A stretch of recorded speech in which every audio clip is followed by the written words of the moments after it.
Hello, Out Entrepreneurs. Rhodes Perry here, and welcome to episode number 1 of The Out Entrepreneur, a weekly podcast where I get to interview today's most inspiring LGBTQ bosses crushing it in business. Today, I am so honored to be interviewing Bernadette Smith. Bernadette, are you ready to inspire fellow out bosses? Absolutely. I love being out and I love being an entrepreneur, so bring it on. All right. Thank you for your enthusiasm at this early hour. Bernadette Smith is the founder and president of the Equality Institute and an award-winning author of 3 books. In 2004, Bernadette started 14 Stories, an award-winning wedding planning firm with an LGBTQ specialty. She later took this passion for equality and started the Gay Wedding Institute to share her expertise with her peers in the global wedding and travel industry. Her business naturally evolved as she received questions on LGBTQ concerns from the front desk, concierge, and other frontline staff. Given the politically charged issues of today, Bernadette expanded her training offerings and now consults with retail, restaurant, and other industries with many frontline employees. Bernadette has spoken to thousands of professionals and trained people from more than 20 countries on LGBTQ issues. Bernadette's expertise has been sought after by the Today Show, National Public Radio, and the New York Times, among many others. Bernadette, I am so happy to have you on the show. So thanks again for being here. Clearly, you are crushing it in business. So I am really excited to hear just a little bit more about your business model and what makes it unique. Thanks, Rhodes. It's really great to be here. Well, I started my first company just about 13 years ago. And I think it was pretty unique just because no one else was really doing it. I created a niche within the wedding industry, really deeply focused on LGBTQ weddings. But my angle was beyond just, sort of being a gay-friendly business or just planning gay weddings, but to really be an advocate for couples. And I started my business because I had a bad experience at a friend's commitment ceremony where the DJ started making these really offensive comments and we had to actually ask him to leave the reception. And so a few months later, when marriage equality came to Massachusetts, I felt like there was going to be this really big issue where couples were going to feel unsafe. They weren't going to know who they could trust. Not to mention, they would be navigating a very heteronormative industry with very gender-based traditions. And I really wanted to be someone who could do something and make these couples feel safe. Back to your original question, my business model has always been, from day one, all about advocacy. What's unique is that you did find your niche. There was absolutely a need, especially over a decade ago, which is unbelievable to be running, a successful business for that period of time, to see the amount of change for same-sex couples over that time. And really where we're at now, which I think is interesting because in your bio that I read, it talked about your business evolving. And I think that that's something that as entrepreneurs we see in our businesses from month to month, if not from year to year. And so I'm sure there's a lot of things that have you very inspired about the work that you do, especially because you center your business around advocacy and around your own community. So if there's one thing right now that has you most inspired, what is that? Well, honestly, it's the results of the election and the fear that I see people sharing. I have a call later today with a guy I've worked with in the wedding industry. He's a lighting designer, and he is now talking about sort of marrying his partner in a rush and wanted to talk to me about what that would look like because he's just scared about how the election results could impact his rights as an LGBT individual. So that type of stuff has me fired up. And unfortunately and fortunately, the results of the election, I think, are going to be good for business because people are more scared. And they do realize that the rights that they've been increasingly granted over the past few years should not be taken for granted. And so I really want to make sure that I'm creating that space and solving this problem and really allowing people to feel safe, not just in weddings. The Equality Institute has nothing to do with weddings, but just really creating that space where people feel safe. So for many of us as entrepreneurs, I know that it seems that we have arrived at starting our own businesses sometimes for one of 2 reasons. The first is that we either felt a calling to pursue a purpose-driven idea, or we just couldn't stomach fitting into a workplace culture that didn't value who we are, bringing our whole selves to work. And I'm curious which one of these scenarios resonates the most with you. The first scenario definitely resonates the most with me. I started my first business when I think I had just turned 27. And so prior to that, my background had been in nonprofits and a lot of nonprofit event planning. and I didn't really feel like I had to stay in the closet. So the second scenario never really fit. However, I am all about the purpose-driven mission. I mean, that's just who I am. It's part of my identity, like as a human, and it's part of certainly the identity of my business. The why of my business is very, very clear to me, and that has always helped me stay focused. Is really, before there was all this talk of the why and the Simon Sinek TED Talk, I've always been very focused on the why. Otherwise, it's just another business. It doesn't feel, for me, I need to feel that connection. Otherwise, the hard stuff isn't really worth it. Because let's face it, it's really, really hard to be an entrepreneur. It requires constant hustle. And so staying focused on the why makes that hustle a little bit easier.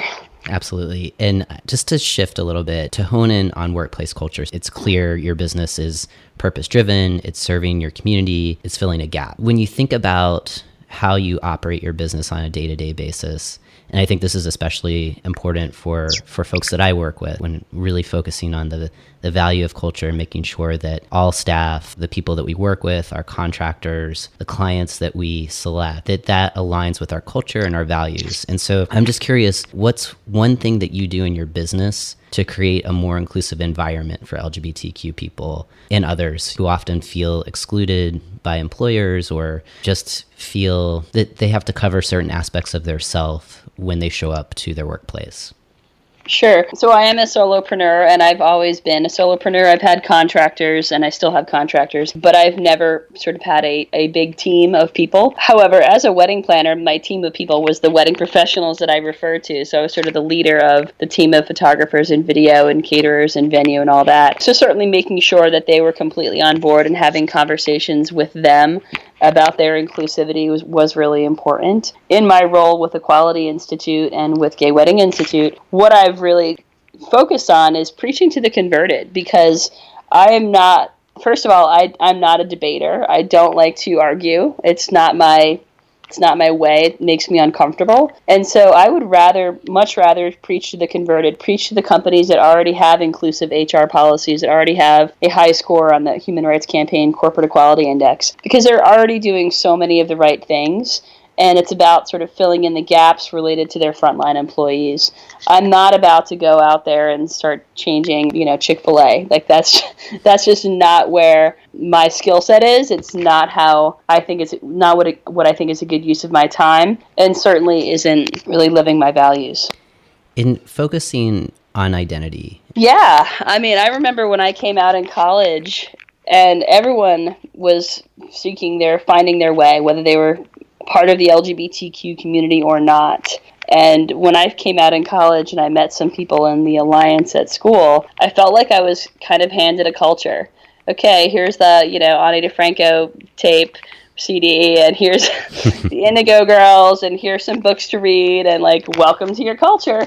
And I felt like I was essentially handed an identity, which as I matured, I could sort of pick and choose what fit, right? Whereas a lot of my peers who were straight had a whole lot more of an identity to choose from, and it was even harder for them. So kind of as a result of feeling that way very early on, and I came out when I was 18, I felt kind of an obsession with the community and trying to learn as much as I could about history and about activism and about laws and protections. And so absolutely it defined me as an entrepreneur, because those early obsessions with our culture and with the laws and policies, which at the time did not protect us, have really sort of led me to where I am today, still.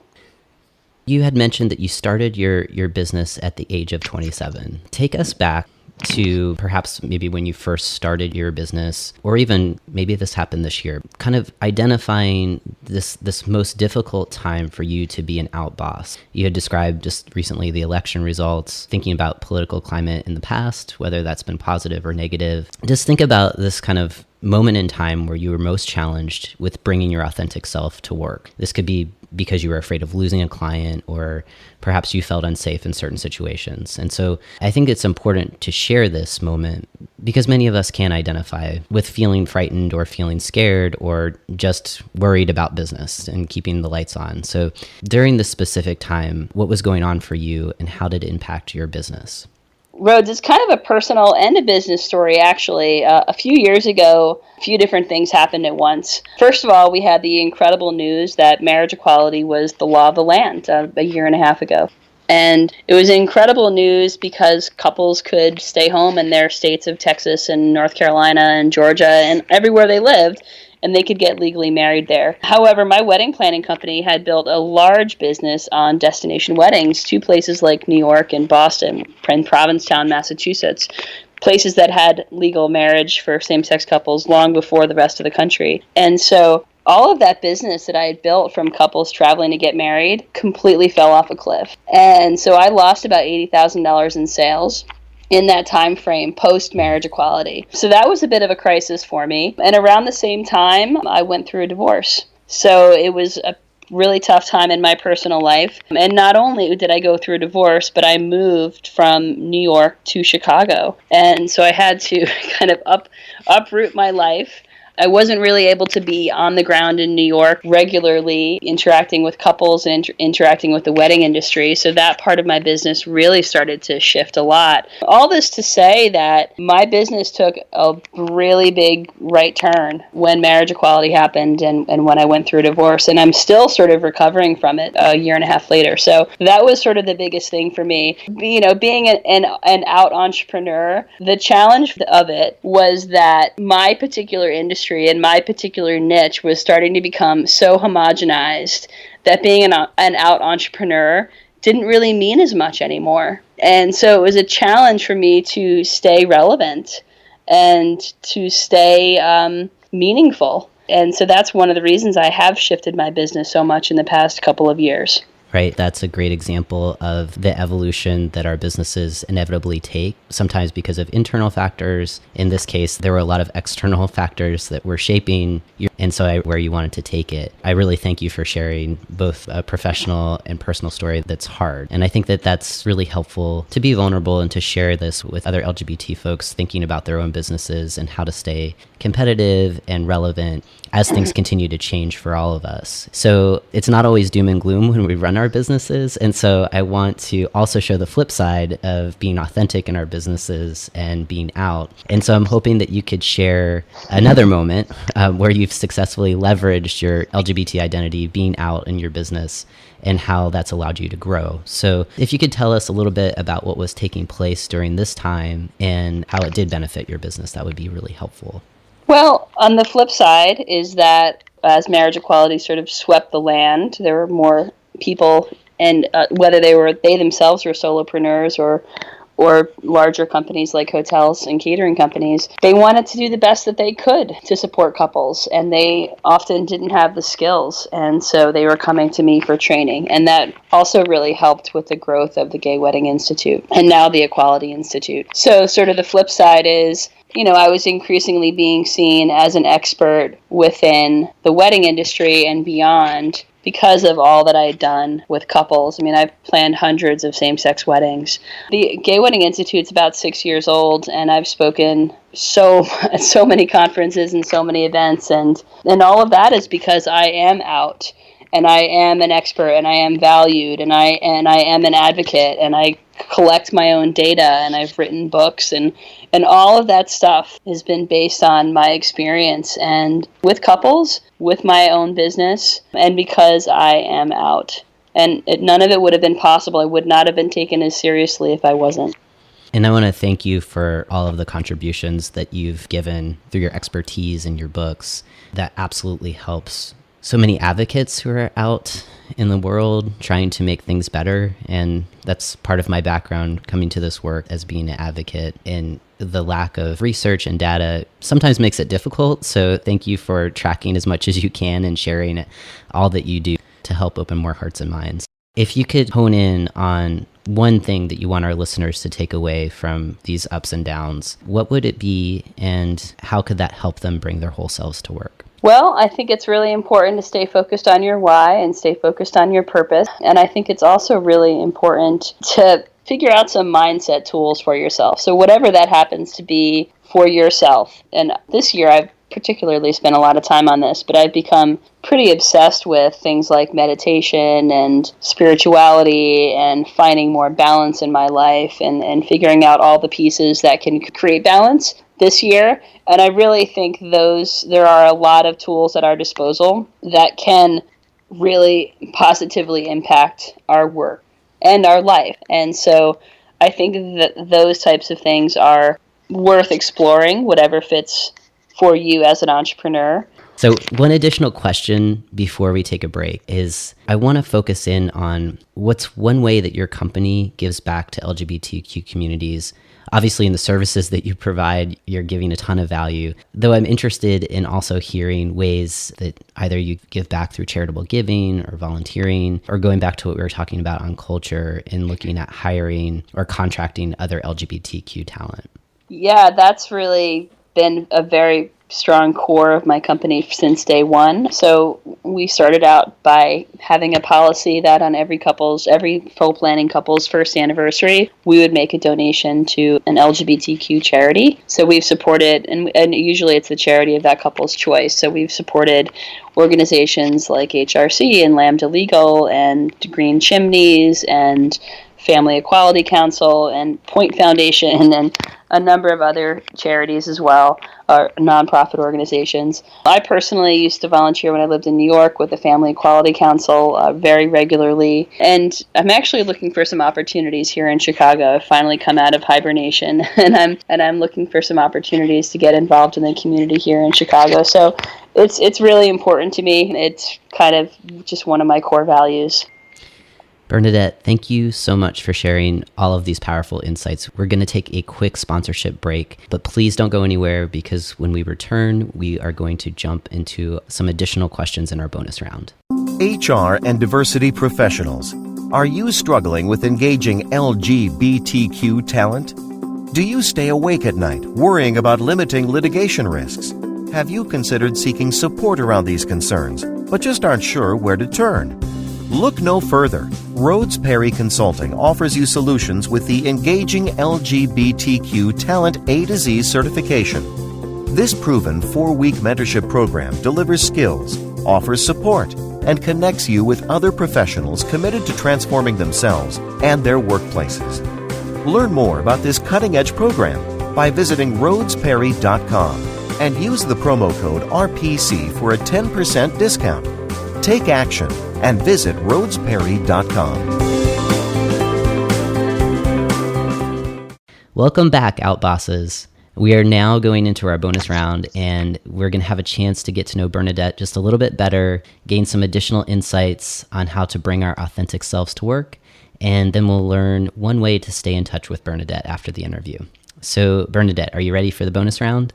Bring it on. All right, here we go. Okay, did your LGBTQ identity hold you back from taking the entrepreneurial leap, or did it speed up the process? It sped up the process. I mean, I've been out since day one as an entrepreneur. In one sentence, what does it mean to bring your whole self to work? Well, it means that I can talk about my relationships, talk about my family, talk about my son as an entrepreneur. As an entrepreneur, when I'm doing trainings, I share all this information. It means that I create a supportive and safe space for the people that I'm working with, so the couples that I've worked with, for the contractors I've hired. All of that is really important to me. What's one personal habit that helps you master yourself and your business? Meditation. Since February, I've meditated just about every day. I don't do it so much when my son is on school breaks. That's really hard to fit it in. But meditation has really been a game changer for me. It's just, I've always been a calm person, but meditation has allowed me to feel like I can let things go. I love easier. that. I try to do a little bit of meditation every day, and it just, when I don't do it, I just can totally tell the lack of focus as compared to even 5 or 10 minutes a day really does make a difference. Name one thing that you readily delegate in your business to stay focused on what you're good at. I actually delegate a lot in my business. I use a virtual assistant company, and I delegate pretty much all administrative tasks. I even delegate some social media. Social media is something I have a love-hate relationship with. So using a virtual assistant is definitely a skill. Like learning to delegate is a skill, but I've successfully used them. So that I can really focus on the meat of what I need to do, and also so I can have more balance in my life and more time with my family. This next question, I know that you are a podcast aficionado, so can you name one podcast or a book that's contributed to your success as an outboss? Well, I struggled with this question a bit. I mean, I have an MBA, so I think one of the books that I read in grad school is sort of really sticks with me, which is Built to Last, which is about habits of successful companies, and it profiles some companies and what they've done to create, lasting companies. So that one is a really good business book. I also think the book, the E-Myth book, is really great as well, especially for entrepreneurs, which is just the crux of that book is essentially about building a business, even when you are an entrepreneur, that focus more on the business of the business, not just the craft and not just what you're selling, but create the structure and systems so that it does have longevity. So that's a really smart business book as well. I listen to a lot of podcasts, but I have to tell you, Rhodes, I recently unsubscribed from all business podcasts and just about every business e-newsletter that I was on. And I feel a lot calmer. Because I am already type A, and I am already very systems and efficiency, productivity. I am already that girl. Right. And all of that stuff those newsletters and those podcasts ended up just being a lot of clutter for me. And so I needed to just get it out of my life. So I will be subscribing to this podcast. Thank you. Thank you. Well, there's a little culture, there's a little business in here. So hopefully you can hang on to the culture pieces. I absolutely will. Yeah, awesome. Well, for the book recommendations, we'll have those in the show notes. So 2 more questions. The first is if you could share one piece of advice to inspire the next generation of outbosses to take the entrepreneurial leap, what would that be? My piece of advice is to remind yourself that your number one job as an entrepreneur is sales. So no matter what your craft is, no matter what it is you're selling, you don't have a business unless you can figure out how to sell. And that was a really hard lesson for me because I hate sales. It's so uncomfortable for me. It doesn't feel natural. Yet, if I don't have sales, I don't have a business, and I can't do the work that I was put on this earth to do. And that is very, very powerful advice. Know your business model, know how it can help, and position yourself in a way that will inspire people to pay you to do what you're good at so you can continue doing that. So thank you for that very, very important advice. Thank you so much for your time, Bernadette, for inspiring fellow outbosses. And I just wanted to make sure that everyone who's listened today knows where to find you. So if you can share just one way to stay in touch, that would be fantastic. Oh, that sounds like it should be a really easy question. I would say just email me because, like I said, I do have a love-hate relationship with social media. So just send me an email. Bernadette@14stories.com is the best way to reach me. Great. And we will have that email address also in the show notes. So for now, Outbosses, thank you so much for tuning into this week's episode. Please be sure to check out the show notes for highlights from today's conversations, ways to stay in touch with Bernadette, and consider leaving a review in iTunes. For now, keep being your authentic selves 100% of the time.